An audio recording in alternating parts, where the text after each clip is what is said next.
lo que, lo que va a ocurrir es que, como estos fluidos se están moviendo, o sea, lo que nosotros vamos a calcular en estos fluidos es lo que se llama el caudal, que es la cantidad de volumen que me va a pasar en una cantidad de tiempo. Para poder medir el caudal, esto se cuenta, o sea, la fórmula de esto es velocidad del fluido por el área. Los caudales en general, o sea, si depende en qué lo ponga, pero si la velocidad la pongo en metros sobre segundo, me va a quedar en metros cúbicos sobre segundo. O sea, es el volumen de fluido que va a pasar en una unidad de tiempo.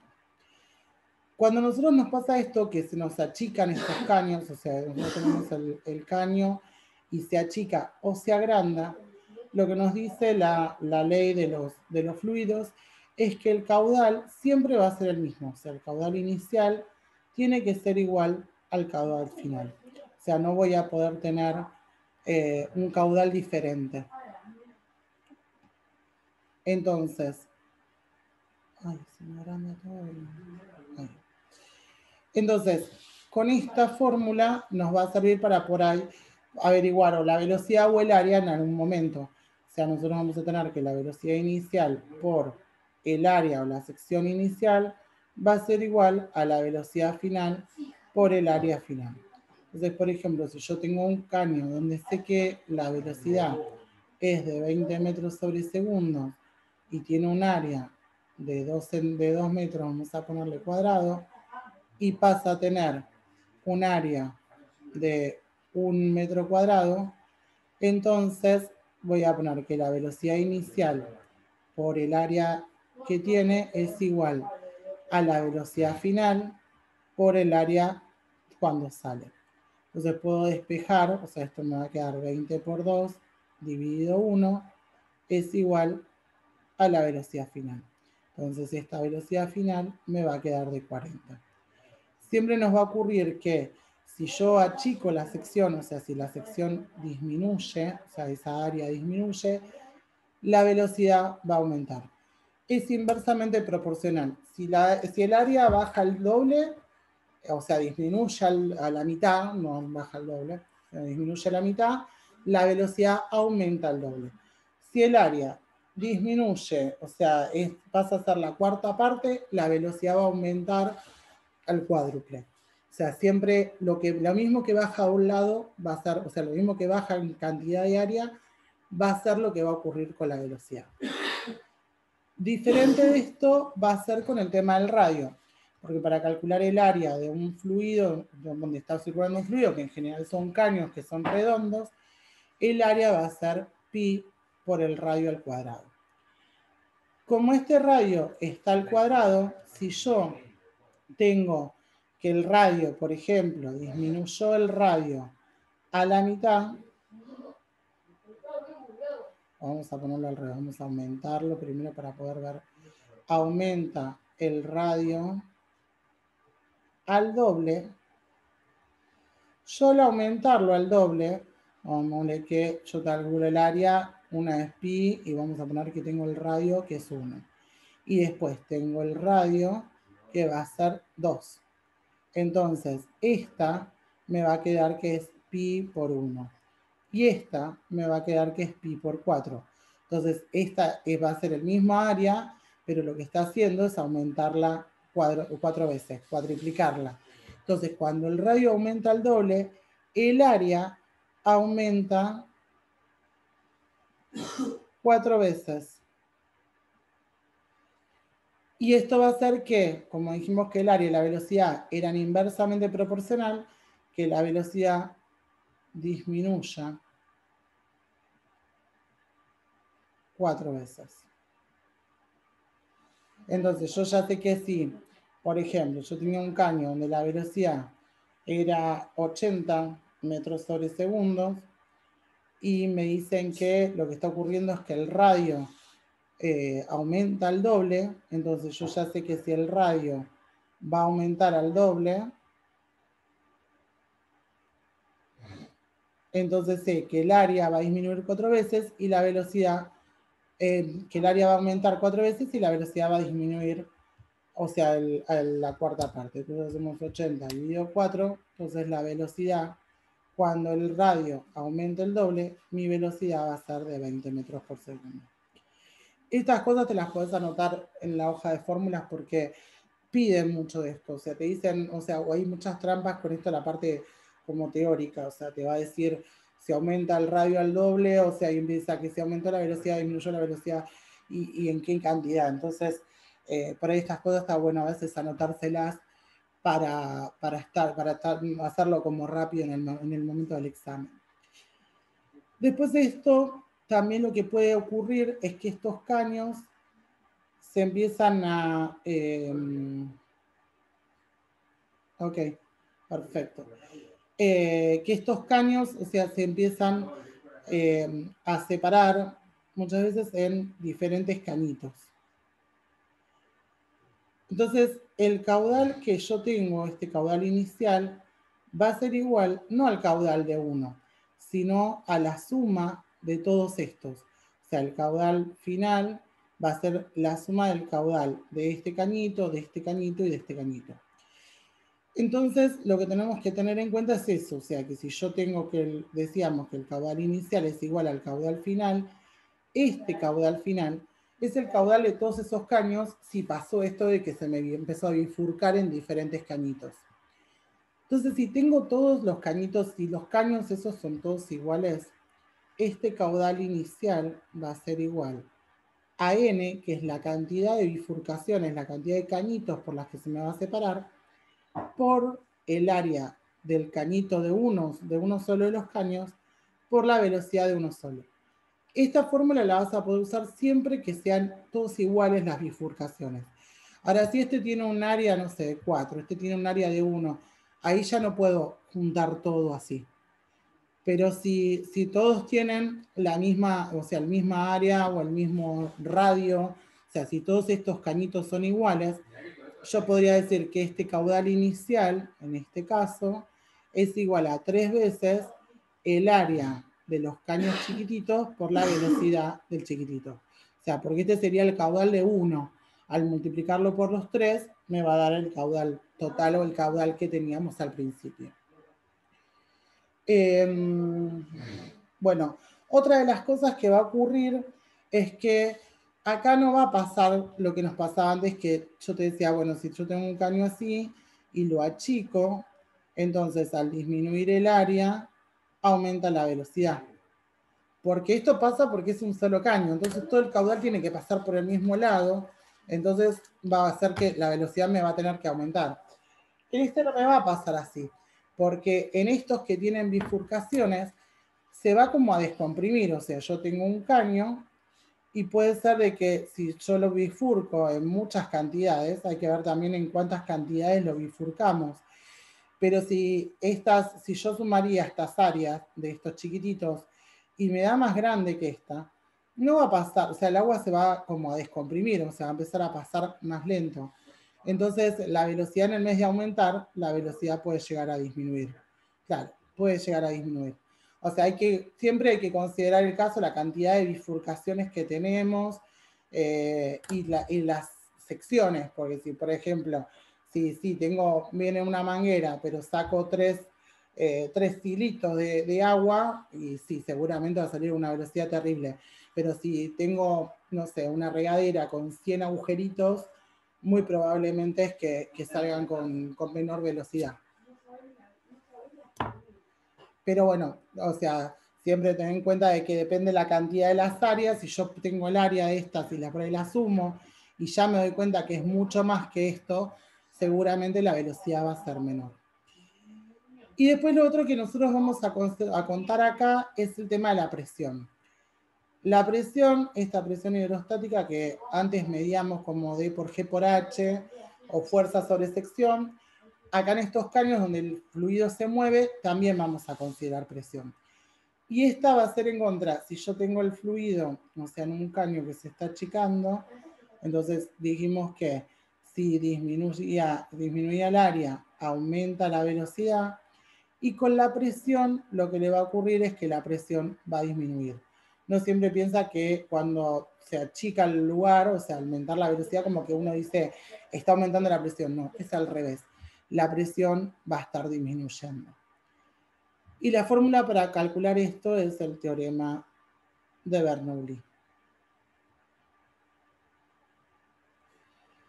Y este teorema de Bernoulli dice que la presión 1, la presión inicial, que es la presión acá cuando entra el caño, más un medio de la densidad por la velocidad 1 al cuadrado, o sea, la velocidad con la que está entrando el líquido, más la densidad por la gravedad por la altura, que ahora te explico eso de la altura, es igual a la presión 2, o sea, la presión acá, más un medio de la densidad por la velocidad 2, que es esa velocidad de salida, más la densidad por la gravedad por la altura en 2. Este teorema de Bernoulli sirve también no solo para caños que están apoyados, sino también para caños que se elevan. O sea, si yo tengo un caño y lo elevo, y va a tener, bueno, que acá tenga una altura 0 y acá pasa a tener una altura de 2 metros, entonces también eso me va a influir en esa presión. Por eso lo tenemos que poner en la fórmula. Ahora, si yo considero un caño de estos y me dice que está, o sea, horizontal, que no sube, si no sube esta parte de la fórmula no la uso. Porque si no sube o no baja, esa altura va a ser la misma en los dos, entonces solamente me quedo con estas partes de la fórmula. Y me pueden pedir, por ejemplo, que calcule la delta P, o sea, la variación de presión. Entonces lo que voy a hacer es poner un medio de la densidad por la velocidad 2 al cuadrado menos un medio de la densidad por la velocidad 1 al cuadrado. Entonces ahí uno puede calcular esa variación de presión, qué es lo que va a ocurrir. Que, como ya te decía, si esto está disminuyendo el área, aumentaba la velocidad, disminuía la presión, y hoy, sí, que, ¿desde qué parte? Desde del teorema de Bernoulli, o sea, ¿por qué saqué lo de D por G por H? O sea, este teorema te sirve no solo para los caños que están horizontales, sino cuando vos los tenés en una cierta altura. Entonces, en la fórmula también, o sea, uno calcula, ¿viste cuando veíamos el otro día, creo que llegamos a ver energías? Esto es muy similar a la fórmula de energía cinética. O sea, ahí lo que yo estaría calculando sería como la energía cinética de este fluido. Y en esto estaríamos calculando la energía potencial gravitatoria de este fluido. Entonces, acá lo mismo. Lo que nosotros estamos haciendo ahí es sumar la presión más esa energía cinética, pero en el fluido. O sea, por eso pongo la densidad y la velocidad, no la gravedad como poníamos en la cinética. Y la densidad por la gravedad por la altura para medirlo de la altura. Eso si el fluido tiene una altura, o sea, si o sea, te cambia la altura del caño. O sea, a veces te van a dar un caño que no solamente viene así por el piso, sino que se eleva e incluso se puede llegar a ensanchar, o sea, te lo pueden agrandar. Entonces, uno va a tener una presión acá, la altura 1 y una velocidad 1. Y acá voy a tener la presión 2, la altura 2 y la velocidad 2. Entonces, ahí nosotros vamos a tener que poner toda la fórmula completa. Ahora, si el caño no se eleva, solamente lo tengo apoyado horizontalmente, se achica o se agranda, y yo quiero calcularle la presión, también voy a usar Bernoulli, pero lo que hago es sacar la parte de la densidad por la gravedad por la altura, porque no va a haber variaciones. Tanto lo ponga de un lado del otro, va a tener la misma altura. Entonces solamente utilizo esta parte de la fórmula. O sea, si me dicen que el caño sube o que baja, o sea, siempre está apoyado en el mismo lado, pero si se achica o se agranda la sección, vamos a utilizar el teorema de Bernoulli, pero de esta parte solamente. No le agrego eso de D por G por H. Entonces, en realidad la fórmula de Bernoulli es toda esta larga. Pero si el caño está apoyado horizontalmente, también uso Bernoulli para calcular la presión, pero no le ponemos esa parte de por G por H. Y muchas veces no me piden para que calcule una presión, sino que lo que quieren es que calcule la variación de presión. Entonces, yo voy a pasar esta P2 restando para allá, o sea, acá me va a quedar, esto sería P1 menos P2. O sea, lo que hice fue traer esta P2 para acá, que eso va a ser mi variación de presión, restar las dos presiones, y pasé todo este pedacito para allá restando. Por eso es que me quedó 1/2 de D por B2 al cuadrado menos 1/2 de D por B1 al cuadrado. Entonces, a veces no me piden que calcule la presión en un lado o en el otro, me piden que saque la variación. Entonces, lo vas a usar con eso. Bien. Bueno, Bernoulli más. Bueno, esta Bernoulli, todo lo que sean, estos son todos fluidos que son considerados ideales. Un fluido ideal es el que tiene este caudal, que es el mismo que entra y que sale, y además es un fluido que no tiene rozamiento. Ahora después al final vamos a ver lo que son con rozamiento, o sea que esos son fluidos que se llaman reales. Estos son todos para fluidos ideales. O sea, Bernoulli y la ecuación de continuidad, esa el caudal inicial y el caudal final, son las que usás para estos tipos de fluidos que no tienen rozamiento, que acá se llama, ese rozamiento se llama viscosidad. Estos muchas veces los utilizan, o sea, colocan recipientes, te ponen un recipiente que tiene un orificio de salida del líquido. Vamos a poner lo que está acá abajo. O sea, te ponen un cañito acá por donde va a salir el fluido. Vamos a poner lo que está hasta acá. Entonces, esto le vamos a poner que la altura, vamos a ponerle que son 2 metros. Tenemos el tubo y empieza a salir agua. Entonces, con esto uno a veces lo utiliza para calcular con qué velocidad, o sea, cuál es la velocidad de salida si yo le hago un orificio a este caño y empieza a salir el agua por ahí. O sea, es un recipiente que estaba quieto, o sea, de hidrostática, pero al hacerle un orificio empieza a salir el fluido. Entonces, para esto nosotros vamos a utilizar Bernoulli. Entonces se pone que la presión 1 más 1/2 de la densidad por la gravedad, por la velocidad al cuadrado, velocidad 1 al cuadrado. Vamos a seleccionar, ponerlo más para allá.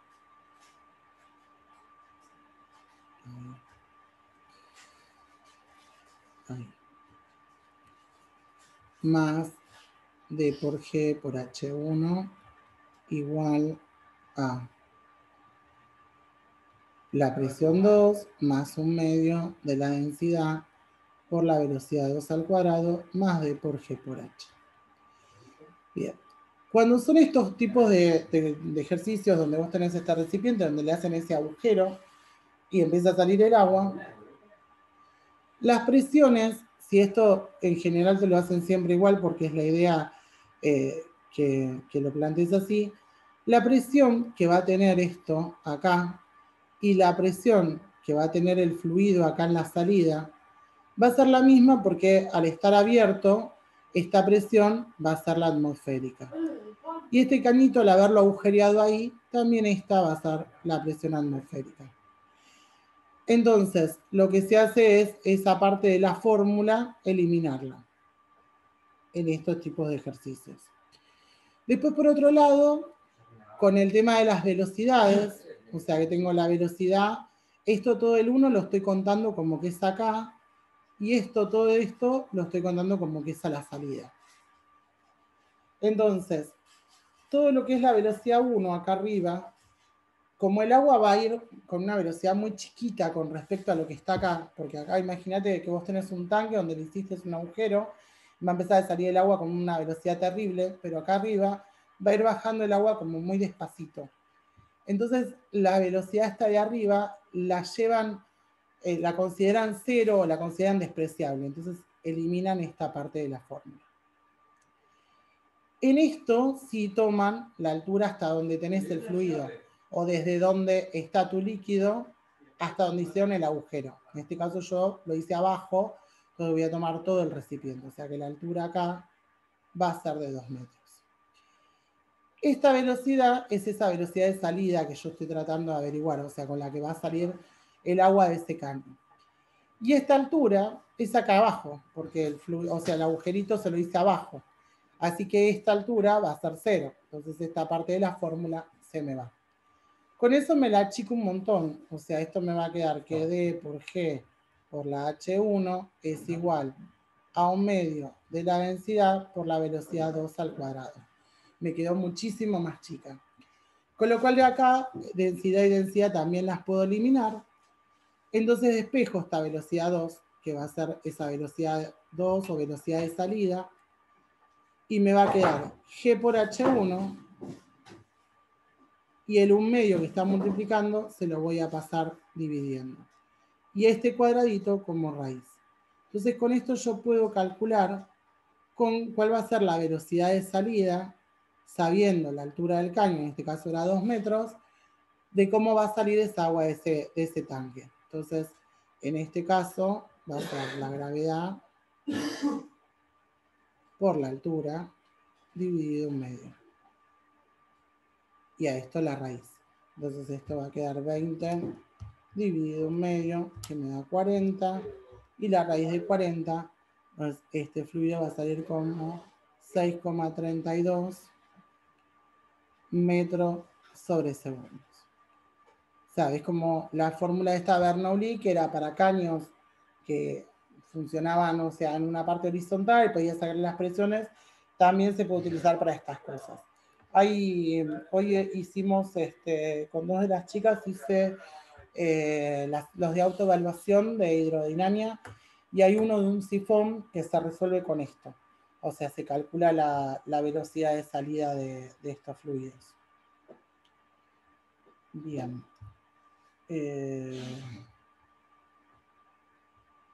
Bueno. Ahora vamos a empezar con lo que son los fluidos reales. Ok, genial. Buenísimo. Bueno, vamos a empezar con estos fluidos reales. Estos fluidos reales van a tener una viscosidad, o sea, que va a ser este rozamiento, o sea, son fluidos que ya no van a fluir sin ningún rozamiento con el caño, sino que van a empezar a tener un rozamiento que los va como a frenar más.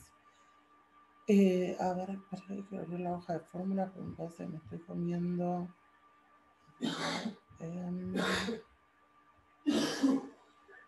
Asociaciones de caños.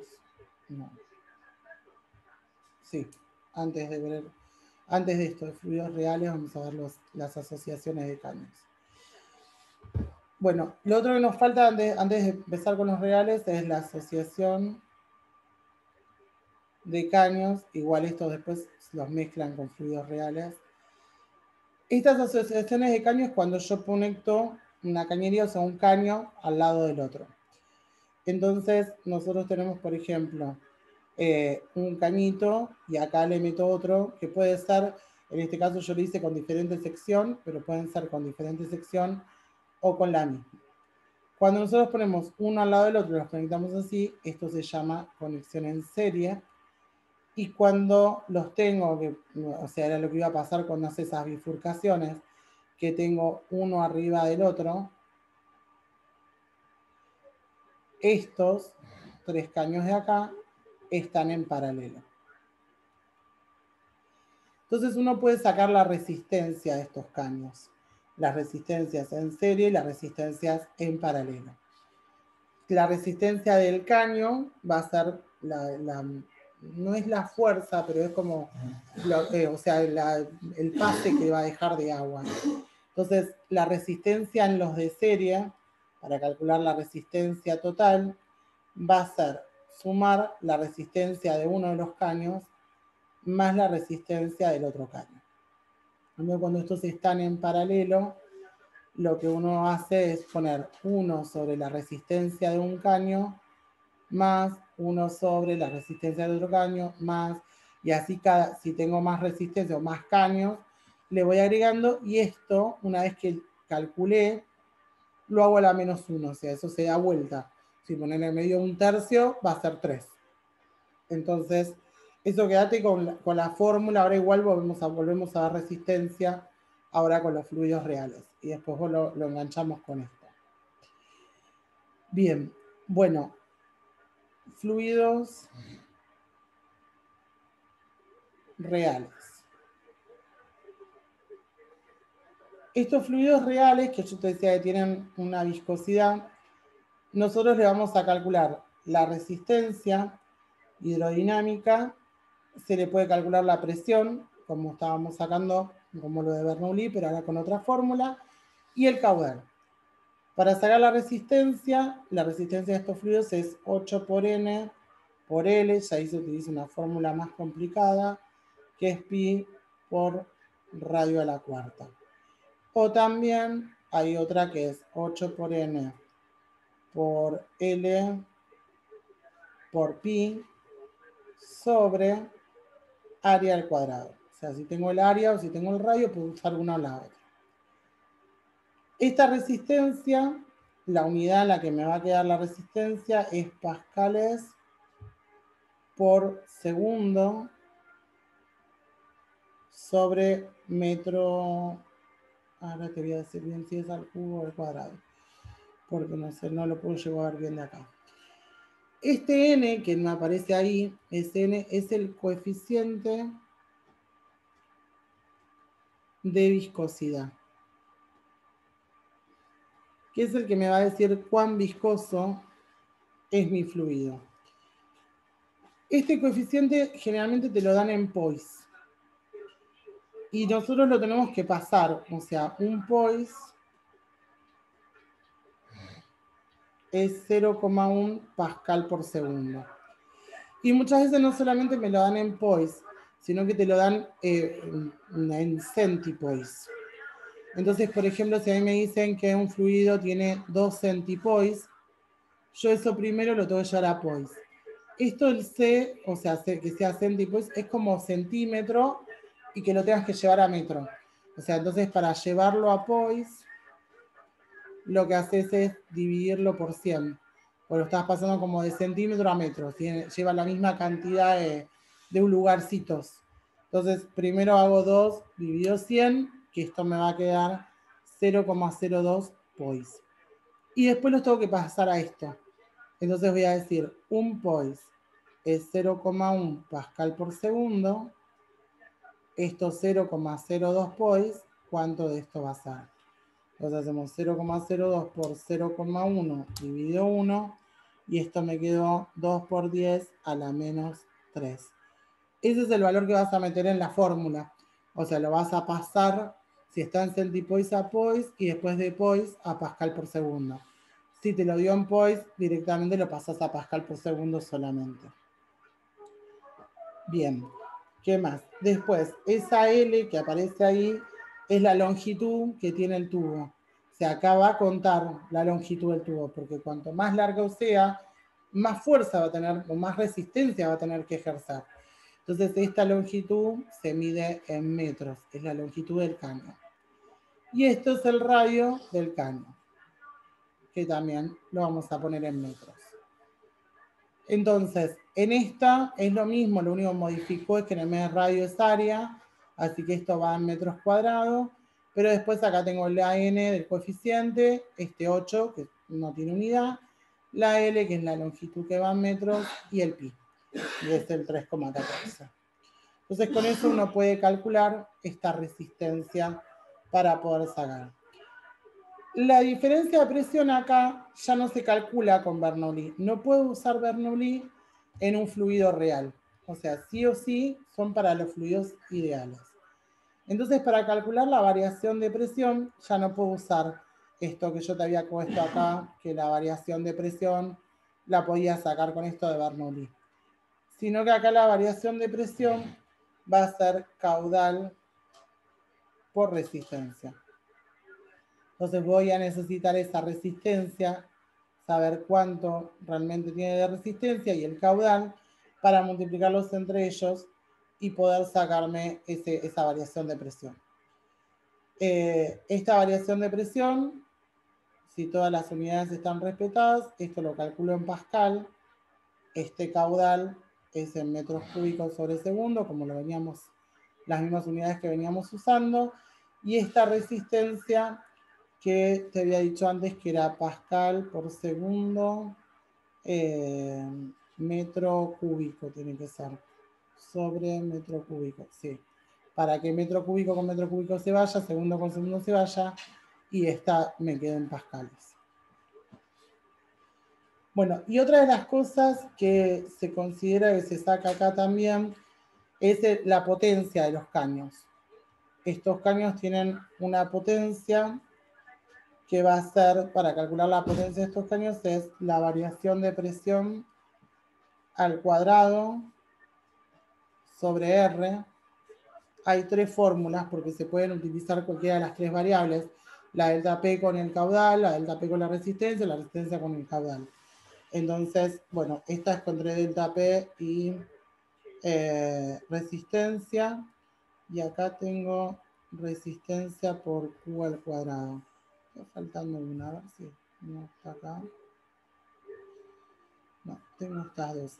Que es lo mismo, bueno, si las unidades están en lo que tienen que estar, si así esto está en pascales, y esto lo pusimos en pascal por segundo sobre metro cúbico, o si lo cuento con resistencia y caudal, o sea, resistencia en pascal por segundo sobre metro cúbico, y está Q en metro cúbico sobre segundo. La potencia me va a quedar en watts. O sea, queda en la misma unidad que sacábamos la potencia en la primera unidad, o sea, cuando sacábamos la potencia de una fuerza o de un trabajo. O sea, de una fuerza que después la sacamos trabajo y el trabajo sacábamos la potencia, quedaba en watts, estos también van a quedar en watts. Bien. Bueno, creo que esto están todos. Y ahora lo que nos quedaría ver es osmosis y difusión. Así que vamos a ver esos dos, así ya te quedan listos todos los temas, las fórmulas y demás. Bueno. Hasta ahí, bien, Mati.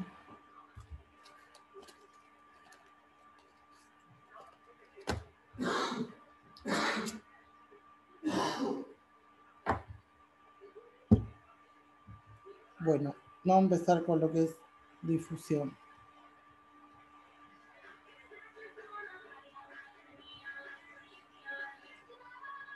La difusión, o sea, va a ser un fluido que va a pasar por un lugar, por una sección. Entonces, esto mucho es aplicar la fórmula, o sea, esto es el flujo difusivo, esto va a llevar una constante, un coeficiente de difusión, y se va a multiplicar por las concentraciones de lo que yo estoy metiendo, está difundiendo uno adentro de otro, sobre la distancia. Este delta X es la distancia que tiene que recorrer. Esto es como cuando uno tira tinta en el agua y empieza a ver que cada vez se va tiñendo cada vez más. O sea, lo que está haciendo es una difusión.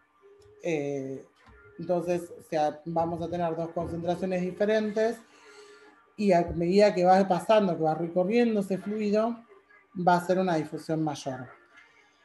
Las formas, o sea, las unidades, este flujo difusivo o este coeficiente de difusión viene en centímetros cuadrados sobre segundo. Las concentraciones van en moles o también pueden ir en moles o en gramos sobre centímetro cúbico. Y esta delta X, que es el espesor de la membrana por donde está difundiendo, va en centímetros. Por lo tanto, este flujo difusivo me va a quedar o en moles o en gramos sobre centímetro cuadrado por segundo. Después lo otro que vamos a ver también es la permeabilidad, cómo va a ocurrir uno el otro. Yo no sé, no me acuerdo si permeabilidad me parece que no entraba. Solamente entra esto, difusión y después presión osmótica.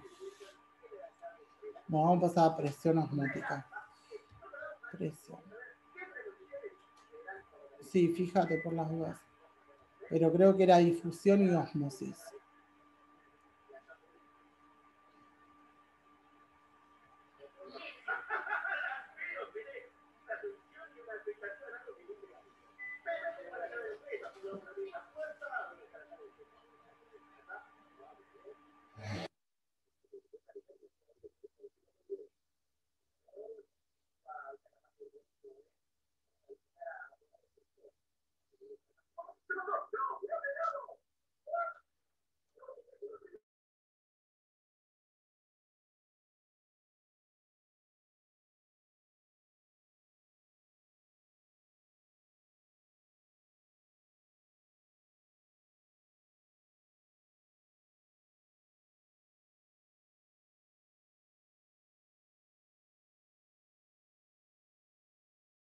Ok, sí, entonces difusión osmosis y permeabilidad no.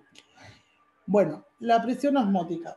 En esto lo que va a ocurrir es que nosotros vamos a tener una membrana, o sea, que va a ser la que vas a dejar pasar o no algo de un lado al otro. Y lo que se van a poner es dos concentraciones, o sea, una concentración 1 de un lado y una concentración 2. Esto pasa en las membranas biológicas, por eso es que se ve esta presión osmótica acá. Entonces vamos a tener dos concentraciones, vamos a ponerle que la concentración 1 es mayor con la concentración 2, o sea, le voy a poner a esta concentración 1 3 molar y a esta concentración 2 0,5 molar. Entonces siempre que yo tengo esta presión osmótica, lo que va a ocurrir es que va a pasar solvente, solamente solvente, de un lado al otro. No pasa soluto, o sea, cuando yo tengo una concentración, una solución, no sé si lo viste en química o todavía no, pero las soluciones se forman por dos cosas, o sea, van a tener por un lado un soluto y por otro lado un solvente, o sea, están formadas por un soluto y un solvente. Una solución común, o sea, ponerle que vos pones sal adentro de agua. Entonces, la sal esta que tengo es lo que va a ser el soluto, que es lo que se va a disolver adentro de mi solvente, que en este caso es el agua. Entonces, cuando yo tengo una mayor concentración, significa que tengo más cantidad de soluto en la misma cantidad de solución. Entonces, aquella que está más concentrada, o sea, aquella que tiene valor más grande de concentración, es la que necesito diluirla. Entonces lo que va a ocurrir es que va a pasar solvente del lado que haya una concentración menor al lado que haya una concentración mayor. Solamente solvente pasa, que eso también te lo preguntan muchas veces en la teoría. Pasa solvente, no pasa soluto, o sea, va a pasar agua. Lo que va a tratar de hacer esta es de mandarle agua para aquel lado para que ésta se diluya. Entonces esta, si está acá abajo, va a empezar a aumentar su volumen y ella va a empezar a bajar. Si puede, la llega a diluir de tal forma que las dos queden con la misma concentración. El fin de este pasaje de solvente es que la concentración 1 queda igual a la concentración 2. En el caso de las membranas biológicas, muchas veces nos pasa que si nosotros ponemos, por ejemplo, una célula dentro de un recipiente que tenga una concentración alta de sodio, pones una célula dentro de un vaso con agua y sal, la célula lo que va a querer es diluir esa agua con sal. Si esa agua con sal, esa concentración es muy grande o es mucho el volumen, esa célula va a perder agua hasta que va a llegar un momento que va a quedar toda achicharrada y se va a morir. Y al revés, si la concentración de afuera es menor que la de la célula, o sea, si nosotros tenemos la célula y ella es la que tiene una concentración, ponele al revés, ponele 3 molar, y tengo afuera, en todo el líquido en donde meto esa célula, una concentración 1 molar, lo que esta va a hacer es tratar de meter agua para poder diluir esto. Y puede ser que si es mucha la cantidad de agua que meta, porque no, hasta que no iguala, no deja de pasar ese solvente, ese fluido, de un lado al otro. Entonces, si es mucha la cantidad de agua que empieza a mover, llega un momento que se hincha y se produce la lisis o la muerte celular, o sea, explota la membrana. Entonces, por eso es que se ve mucho esto acá. Ahora, esta presión, porque esto una vez que terminó de ponerse, que quedó igualado, no sigue pasando, está ejerciéndose una presión ahí para que no vuelva a pasar. Entonces esta presión es lo que nosotros contamos y llamamos presión osmótica. Y esta presión osmótica se mide, se pone una pi como si fuera el pi del 3,14, pero en realidad está representando la presión osmótica, y es la variación de concentración por R por T. Depende de lo que me dan las concentraciones, es, o sea, lo que voy a medir lo demás. O sea, yo tengo la variación de concentración por R por T. Esta R es la misma que se ve en química, que es 0,082 atmósfera por decímetro cúbico sobre Kelvin por mol. Pero también se puede usar el 8,31, que es lo mismo, lo que tiene es que este 8,31 es Joule sobre Kelvin por mol. Por eso todo depende en lo que me están dando o en lo que yo quiero obtener esa presión osmótica. Bueno, las concentraciones van a ir en molaridad, mol sobre decímetro cúbico o mol sobre litro. Y este el R siempre a Kelvin. Entonces, si yo lo tengo en grados Celsius, lo que se hace es sumarle 273 para que esta temperatura me quede en Kelvin. Y después, como es una presión hidrostática, también esta presión osmótica se puede medir como la densidad del fluido por la gravedad, por la diferencia de altura. Porque cuando empieza a pasar el fluido, como yo te decía, viste que pasa de un lado al otro, me va a quedar esta diferencia de altura entre las dos columnitas, como cuando veíamos el otro día las prensas hidráulicas. Entonces, esa diferencia de altura por la gravedad y por la densidad también me van a dar la presión osmótica. Muchas veces te dan, por ejemplo, la presión osmótica, las dos concentraciones, sacás la presión osmótica y después te piden que le calcules la delta H. O sea, lo calculas con una fórmula y después saca tener la presión osmótica, la densidad y la gravedad del fluido, te sacaste, puedes averiguar la diferencia de altura con la que van a tener. Bien, bueno, creo que hasta acá están todos los temas. Creo que llegamos con todo. A ver, vamos a ver si podemos hacer un ejercicio.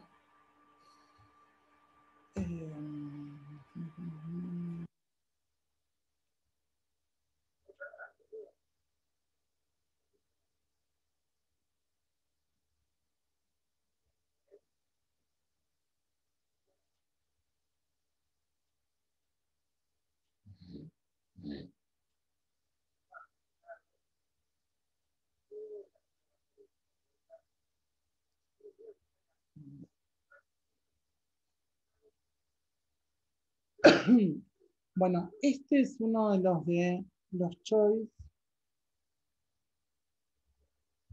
A ver si lo puedo abrir acá.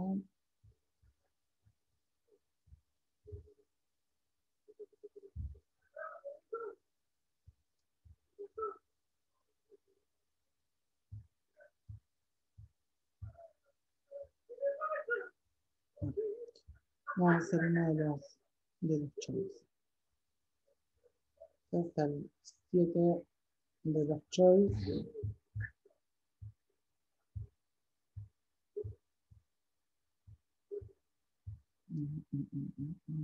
Sí. Este te dice que son 3 caños, te dice que la resistencia hidrodinámica son R1 y R2 de 1000. y R3 de 2000. O sea, me da tres resistencias hidrodinámicas, R1 y R2, los dos tienen 1000, y R3 que tiene 2000. Entonces me dice que, ¿cómo lo podríamos conectar para que me quede una resistencia equivalente o una resistencia total de 750? Entonces me dice, por ejemplo, ponen a los tres en serie y los tres en paralelo. Tenemos que ir probando cada una de estas. Entonces, cuando eran en serie, estas para poder sacar las resistencias se sumaban. Era R1 más R2 más R3. Y cuando eran en paralelo, era la resistencia total era 1 sobre R1 más 1 sobre R2 y todo esto a la menos 1. Entonces, si los pongo los tres en serie, o sea, si quiero calcularlo en serie, va a ser 1000 más 2000, me da 4000. Así que el A no es.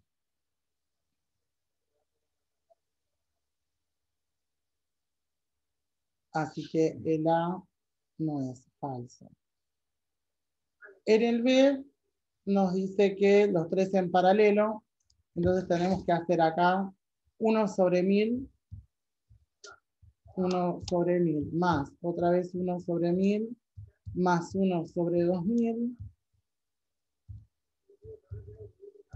y esto que me quedó 1 sobre 400, hacerlo a la menos 1, o sea, con lo cual me va a dar 400.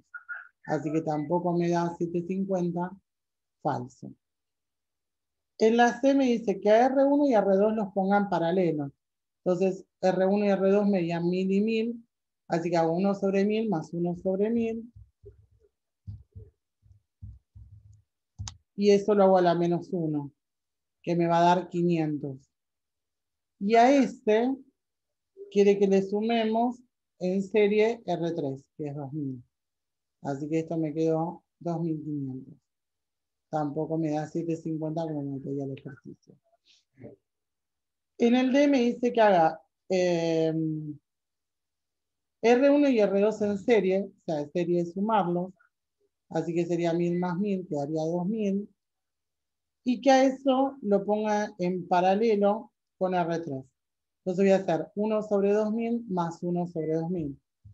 1 sobre 2000 más 1 sobre 2000, me queda 1 sobre 1000 a la menos 1, esto me va a quedar 1000. Así que esa tampoco es.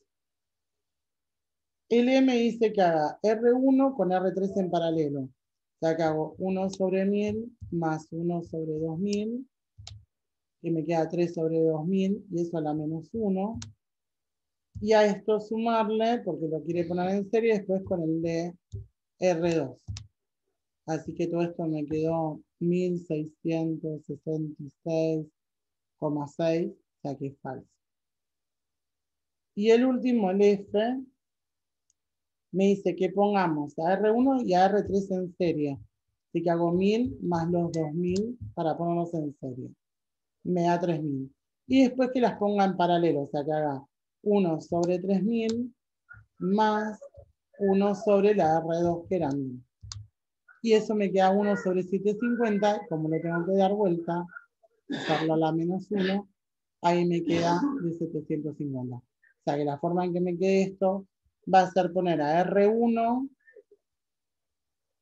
en serie con R3 y en paralelo con R2. La cuenta esa es la que me va a dar 750. Bueno, Mati, decime hasta acá si hay alguna duda o algo.